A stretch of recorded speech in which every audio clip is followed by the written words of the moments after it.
व्रत तुमने तो पहले से ही भगवान श्री हरि के चरणों रूपी किले का आश्रय ले रखा है, जिससे तुम्हारी इंद्रियां रूपी शत्रु तुम्हारे वश में। इसलिए तुम संसार में रहते हुए भी भगवान के दिए हुए भोगों को भोगो।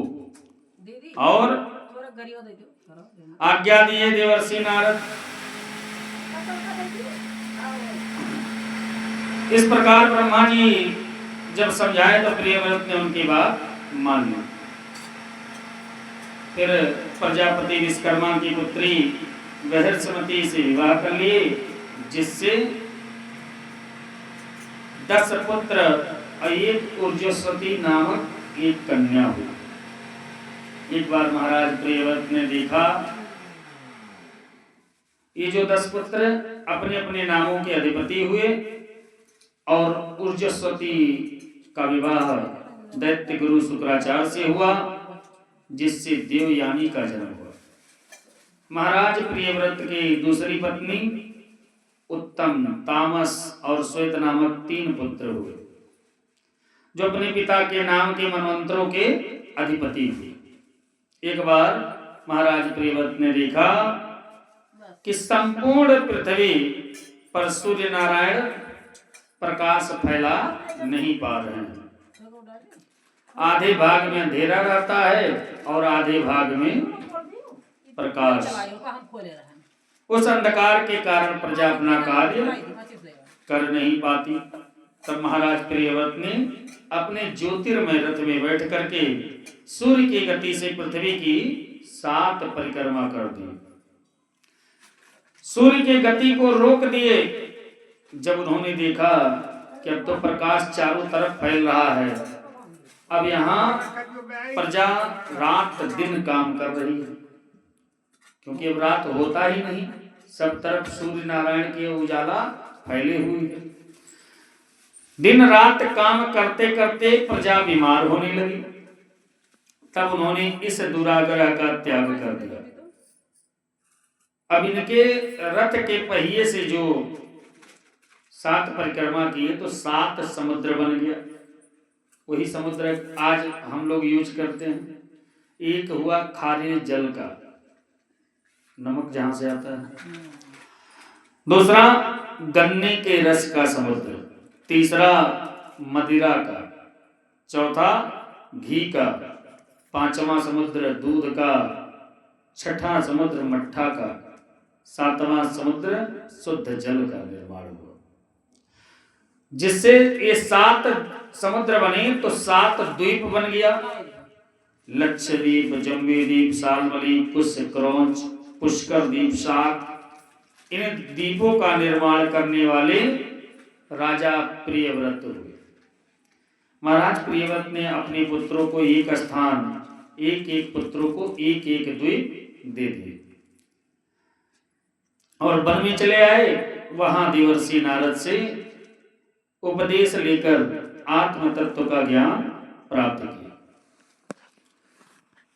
कहते हैं इनके ज्येष्ठ पुत्र अग्निरथ का विवाह पूर्वचिति नामक अप्सरा से हुआ, जिससे नाभि आदि 9 पुत्र हुए, जिसका विवाह मेरु देवी से हुआ। एक बार महाराज नाभि संतान की कामना से यज्ञ कर रहे थे। उनके यज्ञ से संतुष्ट होकर भगवान प्रकट हो गए। उन्होंने कहा कि वर मांगो।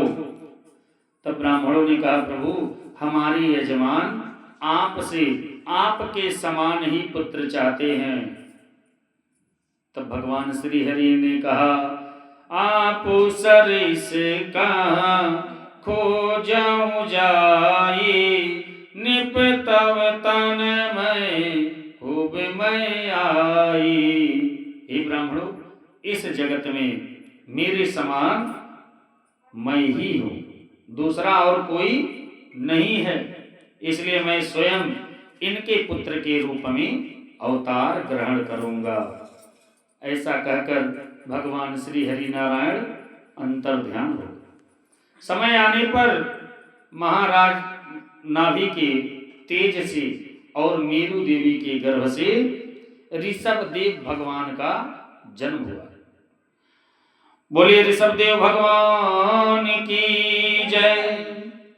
महाराज ऋषभदेव जब बड़े हुए, इनकी ख्याति कीर्ति जो है फैलने लगी सर्वत्र। तो इन्हें अपनी कीर्ति पर ईर्ष्या हो गया। क्यों? क्योंकि तो भगवान के ही अवतार थे। ये जान रहे थे कि हमारी जितनी कीर्ति फैलेगी तो हमारे अंदर अहंकार आएगा, मोह आएगा, माया हमें पूरा लिपटा लेगी। तो ये कीर्ति से ईर्ष्या करने लगे। उसके बाद इंद्र ने जब अजनाभ खंड में बारिश नहीं कराया, तब ऋषभदेव भगवान अपनी योग माया शक्ति के द्वारा खूब बारिश कराई, जिससे अजनाभ खंड पूरा जल ही जल हो गया। इंद्र समझ गए कि अरे कोई ये सामान्य पुरुष नहीं है, जिन्हें मैं सामान्य मानता हूं, हो ना हो भगवान की ही अवतार। गए इंद्र ऋषभदेव महाराज के पास और क्षमा मांगी कि प्रभु मुझे क्षमा कर दो।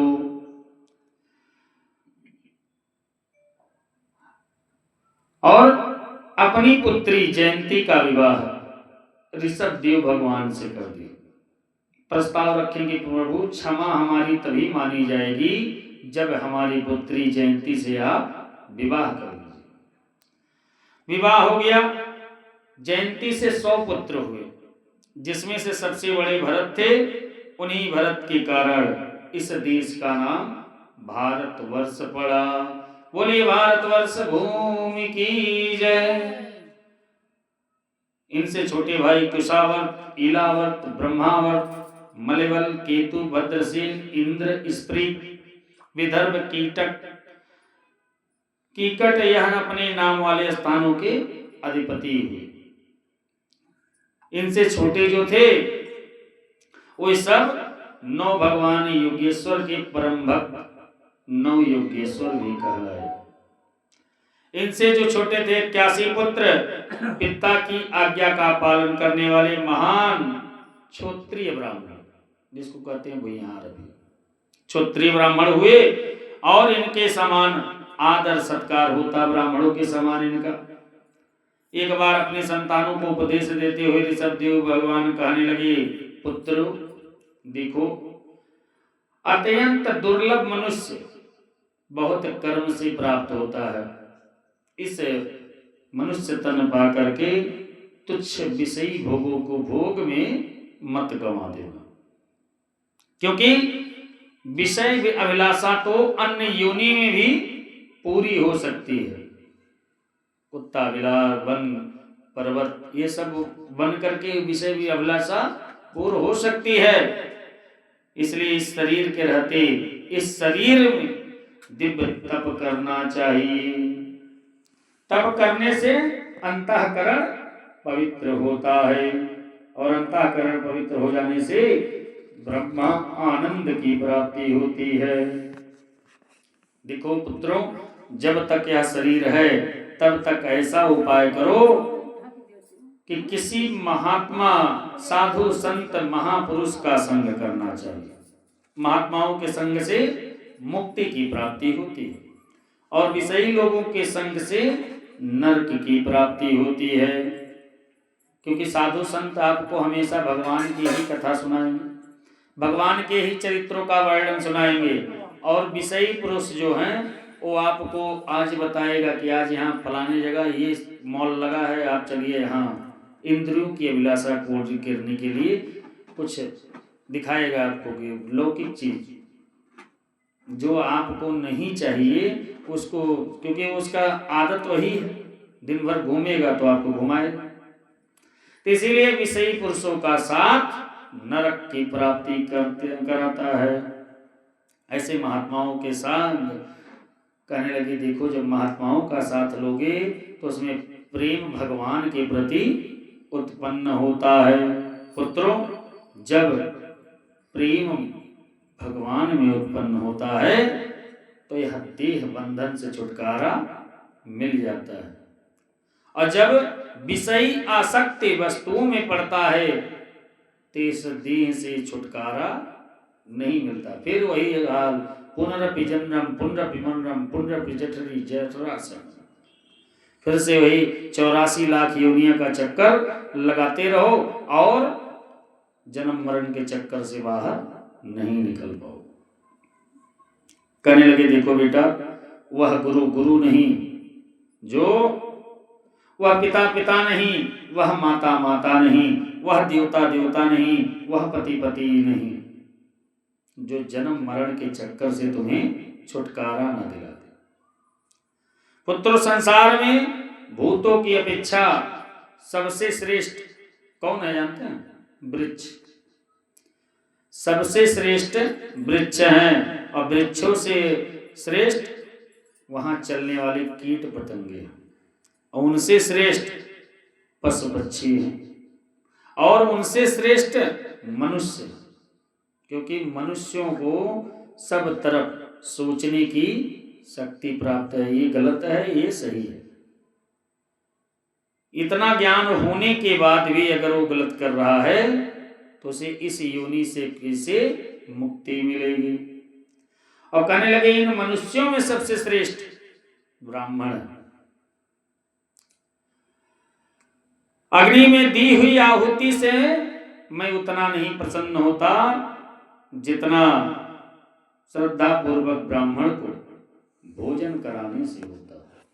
इसलिए पुत्रों, ब्राह्मण से कभी द्वेष मत करना। इस प्रकार उपदेश देकर ऋषभदेव भगवान भरत जी को राज्य पाठ सौंप करके परमहंसों के धर्म की शिक्षा देने के लिए वन में निकल गए। वहां जब गए वन में तो सोचे हम बोलेंगे तो सबसे संगति बढ़ेगी, तो वहां गूंगे बहरे की तरह रहने लगे। लेटे लेटे पड़े पड़े कोई कुछ लाता खिला देता तो खा लेते। कैसे हैं आप लोग कहीं तीर्थ में जाते हैं, देखते हैं कोई भिखारी बैठा हुआ है तो लीजिए बाबा रख लीजिए, तो ऐसे हाल था, जो कोई कुछ दे देता उसको प्रेम से खा लेते और वहीं पड़े पड़े ही मल मूत्र त्याग देते। अच्छा, इनके मल मूत्र त्यागने के बाद भी मल से जो गंध आती है वो गंध नहीं आती थी, उल्टा सुगंध आती थी। क्यों? क्योंकि भगवान के ही अंशावतार थे ऋषभदेव भगवान। अब जो हवा चलती शीतल हवा, और जहां जहां तक जाती तो उसका खुशबू चारों तरफ फैलने लगी।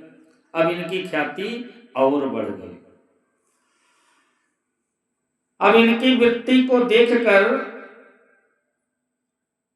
उनकी सेवा के लिए 8 सिद्धियां वहां आ गई। बोली हमें वरण कीजिए, मैं आपकी सेवा करूंगी।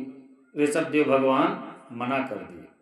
बोले देखो, मैं यहाँ सेवा कराने नहीं आया हूं। परीक्षित पूछते हैं बोलियो, भगवान ऋषभदेव सिद्धियों को क्यों स्वीकार नहीं किए? अरे अपने लिए ना सही, समाज के लिए तो कर लेते।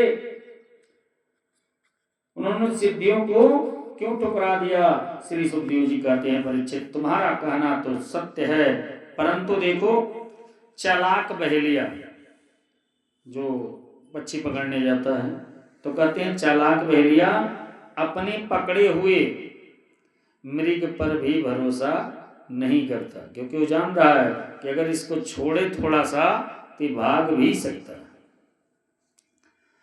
क्योंकि मन चंचल है, कभी भी निकल सकता है। जब आप सुख ज्यादा पा जाइएगा तो आपको छोड़ने का मन करेगा? नहीं करेगा। हमेशा आप वही सुख खोजिएगा कि कहाँ हमको सुख मिले। इसीलिए भगवान ऋषभदेव ने अष्ट सिद्धियों को ठुकरा दिया, क्योंकि कहते हैं देखो राजन, इसी चित्त पर विश्वास करने के कारण एक बार भगवान शंकर का चिरकाल का तप खंडित हो गया था। मोहिनी भगवान जब अवतार लिए थे तो इनके मन में वो बस गए। अब बस गए तो इनका संकलन हो गया था। ऋषभ भगवान को जो कुछ लोग खिला देते खा लेते, उनका काम धीरे धीरे बन जाता और इनकी ख्याति भी फैलने लगी, चारों तरफ से लोग आने लगे। अब ये देखे लगे कि अरे मैं तो आया था यहाँ पर उपदेश देने, कि शुद्धि अशुद्धि बोलकर कुछ नहीं है, लेकिन यहां तो सब हमको ही ला करके खिला रहे हैं। अब यहां बहुत दूर दूर से आ रहे हैं तो कुछ बोलना ना पड़े, इसीलिए उन्होंने अपने मुंह पर पत्थर रख लिया। उस स्थान को फिर त्याग दिए और दक्षिण क्षेत्र में चले गए, कर्नाटक की ओर वहां चले गए। और एक वन में आग लगी हुई थी, तो सोचे शरीर नहीं रहेगा तो कौन हमारा पीछा करेगा। उसी वन में आग लगी हुई थी, अपने शरीर से नहीं, कोई आसक्ति नहीं था। वन में जाकर के उसी वन में शरीर को भस्म कर दिया। बोलिए ऋषभदेव भगवान की जय। कहते हैं ऋषभदेव भगवान के ज्येष्ठ जो पुत्र थे भरत, जिनके नाम पर ये भारतवर्ष पड़ा। भरत आगे चलकर विश्वरूप की पुत्री पांचजन्य से विवाह किए, जिससे सुमति आज 5 पुत्र हुए। भरत जी भगवान के परम भक्त थे, अपनी प्रजा का पालन अपने पुत्रों के समान किया करते थे। जब भरत जी की वृद्धावस्था आई तो अपना राज्यपाल पुत्रों को सौंप दिए और चला गए पुलह आश्रम। वहां भगवान का भजन करते, भजन में इतने तन्मय हो जाते कि पूजा का क्रम भी भूल जाते। जैसे पूजा है, पहले देवताओं का ध्यान करना, ध्यान करके उनका स्नान कराना, पंचामृत स्नान कराना, वस्त्र चढ़ाना, तो ये उल्टा करते। पहले क्या करते, दक्षिणा चढ़ा देते, बाद में नैवेद्य चढ़ाते, उसके बाद धीरे धीरे इनकी पूजा कर्म पूरा का पूरा चेंज हो गया, उल्टा ही कर रहे थे। एक दिन ये गंडकी नदी के किनारे गए और वहां जल ऊपर में छींटा मार करके संध्या वंदन करने के लिए जा रहे थे। जैसे जल उठाए तभी क्या देखे कि वन की ओर से एक सिंह दहाड़ रहा है। उसी समय क्या आश्चर्य देख रहे हैं कि एक गर्भवती मिर्गी, हिरण मतलब, दौड़ करके भाग रही है। अब भागते हुए आई और जहां पर ये जल उठाए थे वहीं से वो छलांग लगा के उस पार कूदना चाहिए, क्योंकि सिंह का दहाड़ जब सुनी तो सोची आज तो हम मारे जाएंगे। तो जब छलांग लगाई तो उसका जो गर्भ था वेग के कारण से गर्भ गंडकी नदी में गिर गया वो बच्चा। अब मिर्गी उस पार तो गिरी, लेकिन वो छटपटा करके वहीं उसका प्राणांत हो गया।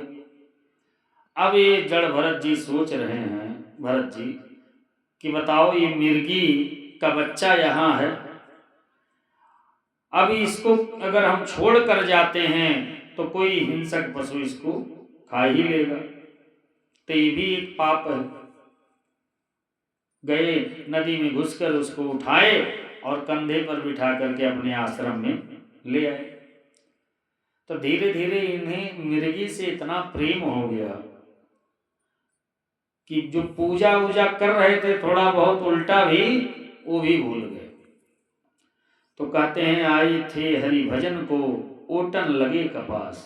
आए तो भजन करने के लिए राजपाट छोड़ करके, लेकिन यहाँ घास काट काट करके मिर्गी को खिला रहे। इतने आसक्त हो गए मिर्गी में कि मिर्गी को एक पल बिना देखे ये रह नहीं पाते।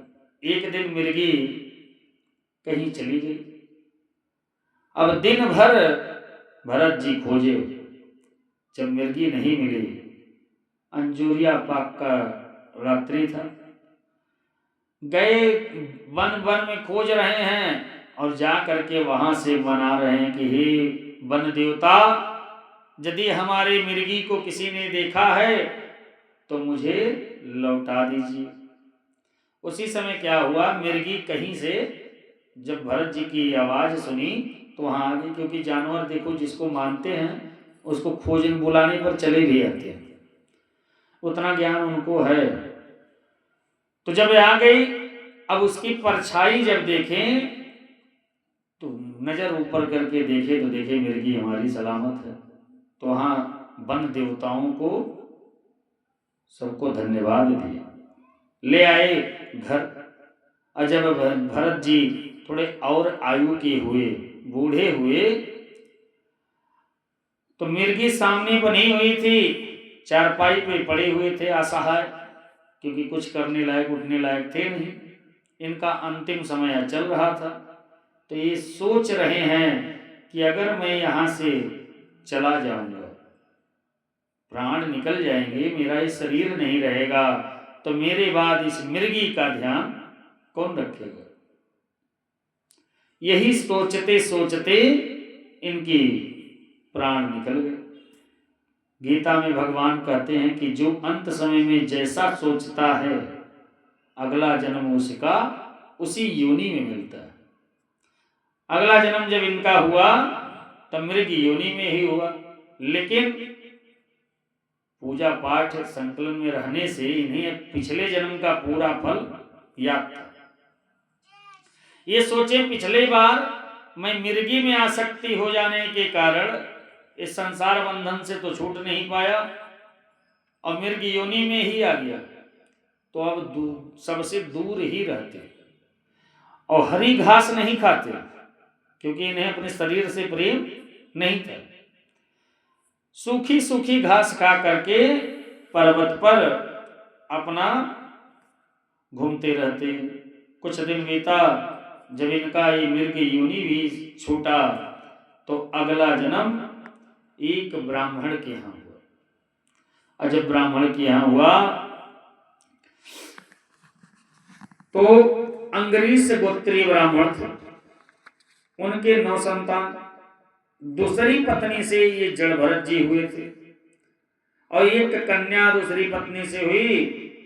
पिछले दोनों जन्म का इन्हें स्मरण था, इसलिए ये गूंगे बहरे की तरह न बोलते और न ही कुछ सुनते, बस सिर हिला देते, ऐसा ही बात करते थे।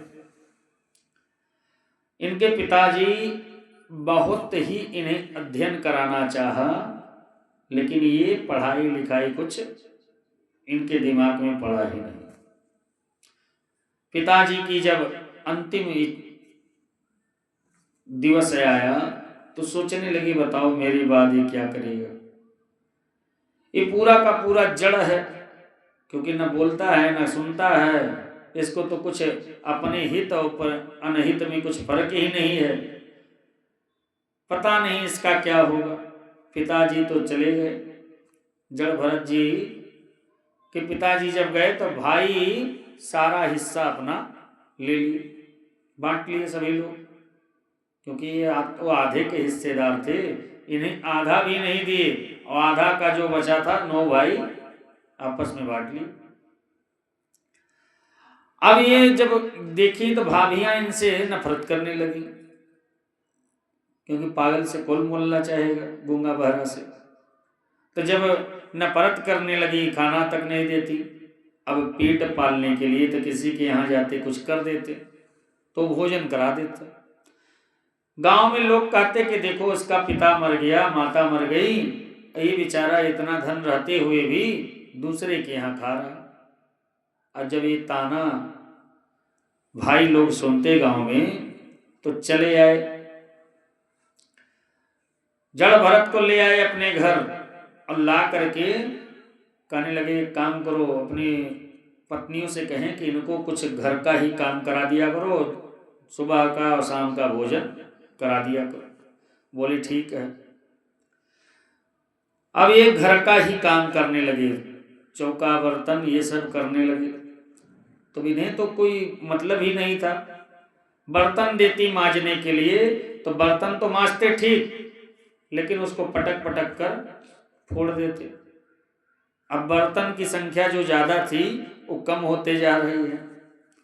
भाभियां गुस्सा करती, रोज का कचाल यहाँ घर में मचा रहता। बोले भाई लोग कि चलो अच्छा, अब इनको यहाँ नहीं खेत में लगा देते हैं।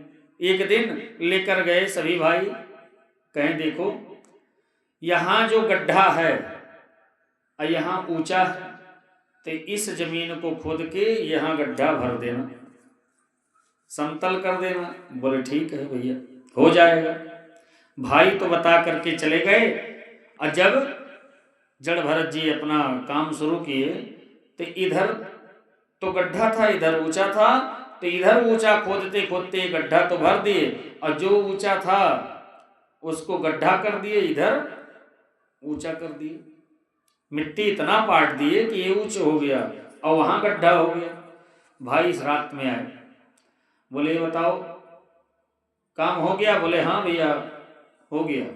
इशारा किए, सभी भाई गए देखने, और जब देख रहे हैं तो क्या देख रहे हैं कि जिस साइड वो बताए थे वहां गड्ढा हो गया, और जहां भरने के लिए बोले थे वहां ऊंचा हो गया है। तो बोले अरे तुम पूरा का पूरा जड़ है, तुमको क्या बोले थे? बोले भैया देखो काम में कोई कमी नहीं रखे हैं, मेहनत में कोई कमी नहीं है, आप जैसा बोले थे वैसा ही किया है। बोले अरे पागल, तुम्हें बोले थे इसका जमीन थोड़ा नीचा करके यहाँ बराबर कर देना, तुमने तो यहाँ तो ऊंचा कर दिया, यहाँ गड्ढा कर दिया, फिर वही काम हो गया। जड़ भरत बोले देखो भैया परिश्रम में हम कोई कोताही नहीं की है, जो आप बोले हमने कर दिया। अब इनका बोले ये लोग के ऐसे नहीं होगा, एक काम करो ले चलो इसको रखवारी के लिए, धान की फसल अभी हो रही है, अब रखवारी के लिए इनको चलो खेत में नियुक्त कर देते हैं। गए मचाना बना दिए और वहां कहें कि देखो चारों साइड से एक घेरा हुआ है और यहाँ गेट लगा हुआ है, तुम यहाँ बैठ करके जो चिड़िया उड़िया आएगी तो इसको उड़ाना, खाने मत देना। बोले ठीक है भैया वैसा ही होगा। अब बैठ गए वहीं, और बैठ करके कुछ देर बाद जब चिड़िया आई तो पहले तो हुर्र हुर्र करके उड़ाए, फिर भरत जी सोच रहे हैं अरे ये तो मैं बहुत बड़ा पाप कर रहा हूँ, क्योंकि राम जी की ही चिड़िया है और राम जी का ही खेत है। तो कह रहे हैं राम जी की चिड़िया राम जी का खेत, खाओ रे चिड़िया भर भर पेट। कि हम कौन होते हैं बोलने वाले, ये राम जी की ही चिड़िया और राम जी का ही खेत है, तो जितने चिड़िया आई हैं खाओ। अब दिन भर तो चिड़िया खाई, लेकिन फसल पे कुछ असर नहीं हुआ। दूसरे दिन क्या हुआ, ये रखवारी में थे, उसी समय गाय आ रही थी। छुट्टे गाय जो अभी देखते हैं शहर में भी बहुत घूमती हैं, तो गाय आ रही थी। जड़ भरत जी सोचे कि कल तो इतना चिड़िया खाई तो कुछ तो हुआ नहीं, तो आज ये भी थोड़ा खा लेंगे तो क्या हो जाएगा। तो गाय के लिए वो गेट खोल दी। अब सारी गैया घुस गई, अब घुस करके सारा का सारा फसल खा करके बौना कर दी, छोटा हो गया, एकदम बराबर कर दी। भाई आए, बोले अरे खेत रखा रहे थे? बोले हाँ, परिश्रम में भैया कोई कमी नहीं है। तो बोले ये बताओ धान कहाँ गया? बोले खाई गई गैया खाली भयो पे खेत, कि गैया आई और खा गई। बोले तू पूरा का पूरा जड़ है, पागल है तू, और जा यहां से भाग जा। तू भगा दिए इनको। जड़ भरत जी चले आए वन, और वहां भगवान का भजन करने लगे। अच्छा उसी समय क्या हुआ, वन में ये रहते, जो कुछ कंदमूल मिल जाता उसी से अपना गुजारा कर लेते। उसी समय एक बार एक सरदार ने मन्नत मांगी थी कि हमारा ये काम पूरा हो जाएगा तो हम नर बलि आपको देंगे। उसका कार्य पूरा हो गया। अब नर बलि के लिए इसने एक व्यक्ति को पकड़ के रखे थे, सैनिक इसके, डाकू के सरदार था। तो सैनिक तो रखे, रात में भोजन वोजन कराए। अब वो समझदार था, सोचा कल तो हमारा वध हो जाएगा, तो रात्रि में ही मौका पाया फरार हो गया। अब सिपाही जब खोजने लगे सरदार के, तो सोच रहे हैं कि बताओ अगर सुबह सरदार नहीं पाया बलि देने के लिए, तो हमारी बलि कर देगा। अब खोजने के लिए निकले, गए तो देखते हैं कहीं भी वह दिखाई नहीं पड़ा, दिखाई नहीं पड़ा। अब ये लोग परेशान हैं कि कल सरदार को क्या जवाब देंगे। तभी देख रहे हैं कि एक पत्थर के आड़ में जड़ भरत जी बैठे हुए हैं। आए, बोले भैया इधर आओ। जड़ भरत जी गए, बोले चलो हमारे साथ, रहते हो इस राज्य में तो हमारा एक वसूल है कि जो सरदार है यहाँ के, वहाँ उनकी सेवा की जाए। बोले चलो। गए। अब इन्हें क्या पता कि वहाँ नरबलि देने वाले हैं या क्या करने वाले हैं।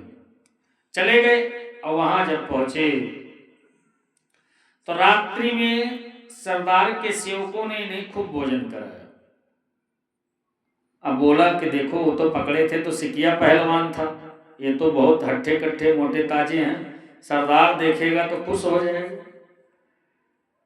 सुबह हुई, सरदार जब बलि देने के लिए काली माता के स्थान पर तलवार की पूजा की और पूरा झूमते हुए महफिल चल रही है, नाच गाना हो रहा है।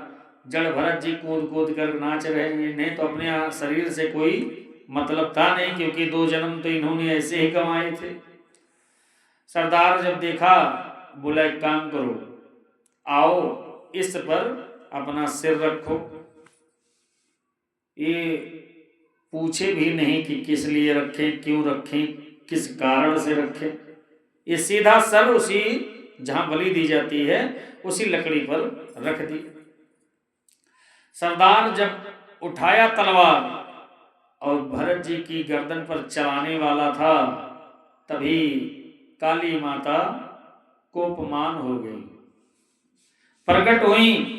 और जो बज रहा था पूरा धुन सुनाई दे रहा था, ढोल नगाड़े सबको मार करके छिन्न भिन्न कर दी। अब यहाँ सब शोर गुल बंद हो गया। जड़ भरत जी सोचे कि कोई कुछ बोल ही नहीं रहा। उठे, तब तक देख रहे हैं क्या कि यहाँ तो सब मरे पड़े हुए हैं। वहां से चल गए दूसरे वन पर।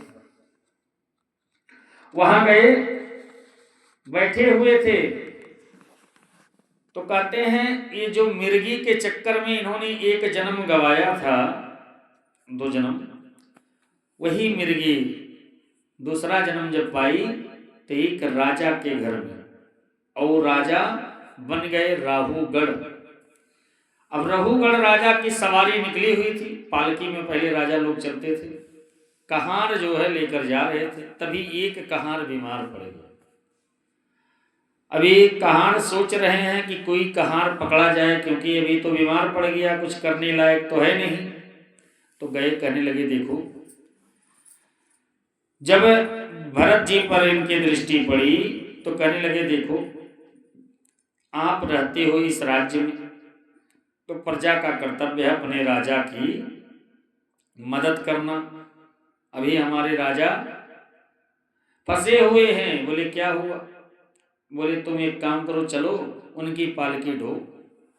बोले ठीक है। निकल दिए उनके साथ और गए, पालकी उठाए। तो कहार जो थे तो देखें कि ये तो लंबा चौड़ा हट्ठा कट्ठा है, तो इसे आगे लगा दिए। भरत जी को आगे लगाए। अब भरत जी अपने जीवन में पाप से बहुत डरते थे। जब रास्ते में चलते तो ये देखते हुए चलते थे कि कोई जीव जंतु हमारे पैर के नीचे ना आ जाए। तब तक देखे क्या कि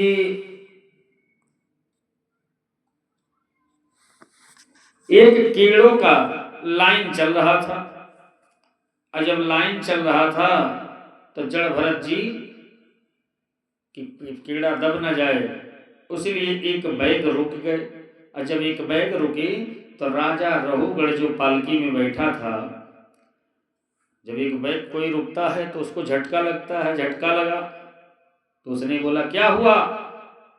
अन्य कहार जो थे उन्होंने कहा कि महाराज क्षमा करें, एक कहार बीमार पड़ गया था इसीलिए नया कहार लगाए हैं। अभी समझाते हैं। गए इनके पास, बोले अरे भाई राजा बैठे हैं और तुम ऐसे ही रुक जाओगे एक बैग, उनको चोट लगेगी। बोले ठीक है, अब नहीं करेंगे, नहीं रुकेंगे। बोले चलते रहना है। बोले ठीक है। गए तो कुछ दूर और गए जब, तो क्या देख रहे हैं, चींटियां एक लाइन बना करके जा रही हैं। अब ये सोचे पिछला बार रुक गए थे तो राजा को बुरा लगा था, तो इस बार रुकना तो है नहीं, तो कैसे करें। ये क्या किए, जंप लगा दिया, कूद गए लेकर पालकी। जब पालकी लेकर कूदे तो राजा का सिर जा करके ऊपर टकराया छत्र में। राजा बोला रुको रुको रुको, रुकवा दिया पालकी। अब पालकी जब रखा गया, राजा रहुगढ़ निकला। अब देखा जड़ भरत जी को, मोटे ताजे थे, तो कहने लगे अरे रे रे रे रे, तुम लोगों ने ये क्या कर दिया। अरे ऐसे दुबले पतले इंसान को पालकी ढोने के लिए लगा दिया। बिंग बोलने लगा। बहुत कुछ जब बोला तो आज जड़ भरत जी बोले। कहने लगे अरे राजा रहुगढ़, बात तुम कर रहे हो कि मेरी चिकित्सा करोगे। अरे तुम क्या मेरी चिकित्सा कर रहे होगे।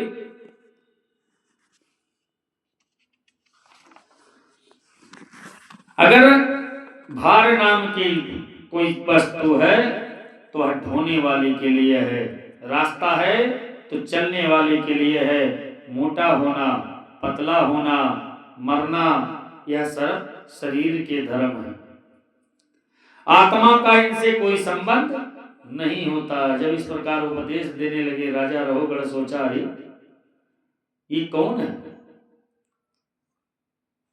जड़ भरत जी फिर बोले देखो, तुम बोल रहे हो मैं जड़ हूं, तो जड़ को, जैसे पागल को कहते हैं आटा अगर पिसा हुआ है तो उसको पीसना व्यर्थ है,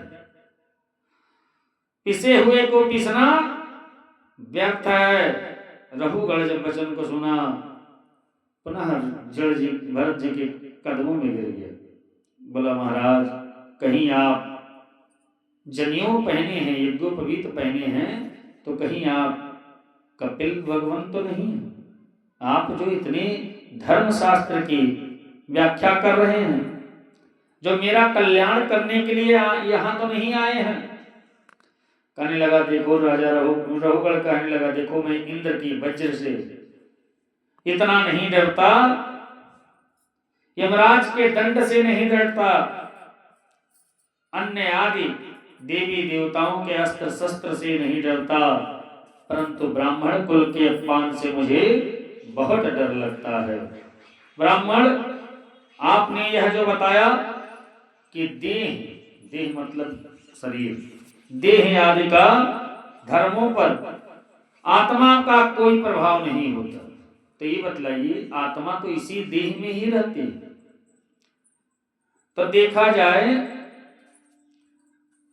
मुझे संदेह है, क्योंकि कहा गया है कि जब चूल्हे पर कोई बटुली रखा जाए और उसमें जल रख करके अगर चावल डाल दिया जाए तो उसके ताप से चावल पक जाता है। तो इस शरीर में ही तो आत्मा है, तो क्यों नहीं उससे कोई संबंध हो सकता। जड़ भरत जी बोले ये बतलाओ, तुमने तो उपदेश, हो तो ज्ञानी नहीं लेकिन ज्ञान की बात बहुत करते हो। ये बतलाओ, चूल्हे पर बटोली रखोगे, बटुली रखोगे और उसमें यदि चावल डाल रहे हो, तो ये बताओ चावल में जो कंकड़ रहते हैं वो क्यों नहीं पकते।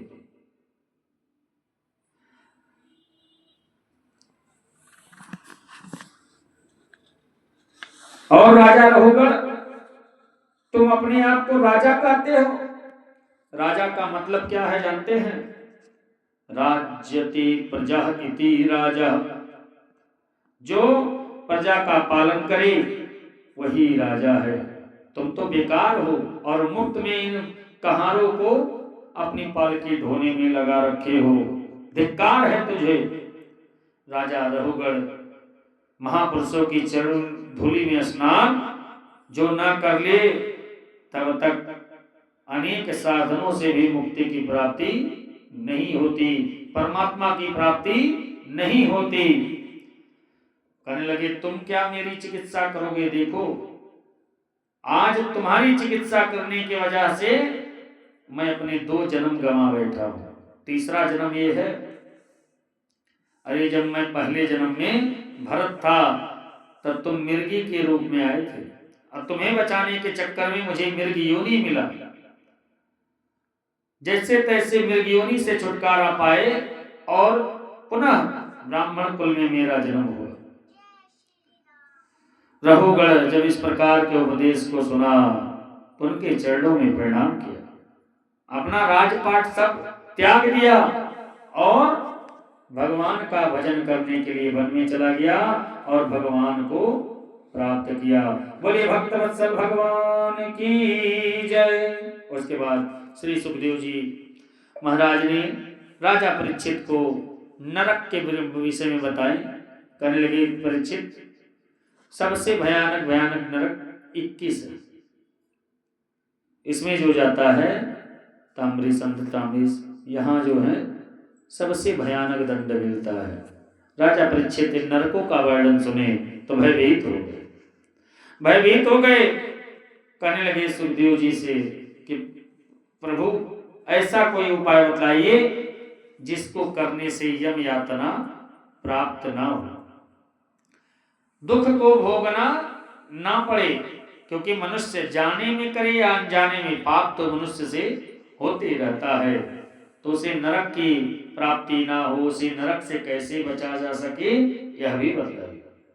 श्री सुखदेव जी महाराज कहते हैं कि मनुष्य मन वाणी और शरीर से पाप करता है, यदि वह इसी जन्म में प्रायश्चित कर ले तो उसे नरक में जाना नहीं पड़ता।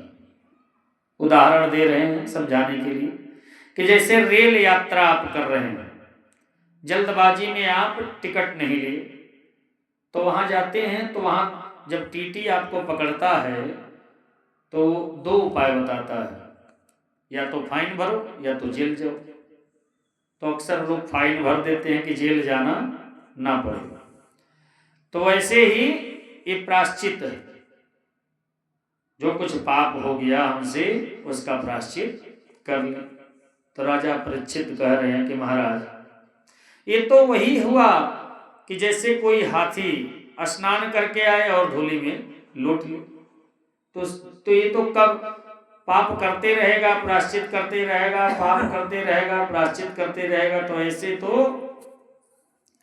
ये हाथी के स्नान के समान व्यर्थ है।